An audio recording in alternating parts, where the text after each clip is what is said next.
मान लेता हमरा कहनवा दहेज जिन मांगा सजनवा।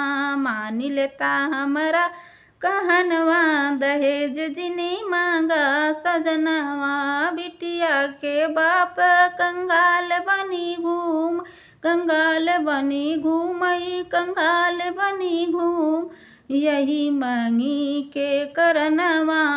मान लेता हमरा कहनवा दहेज जिनी मांगा सजनवा। मान लेता हमरा कहनवा दहेज जिनी मांगा सजनवा।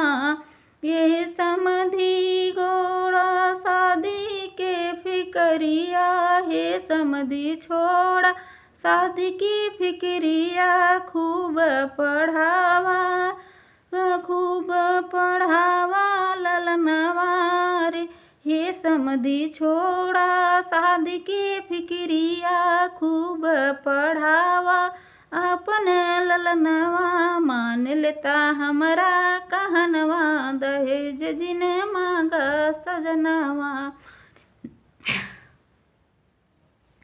अपने खुशी समधी जौन कुछ दई है उह लाया अपने भवनवा।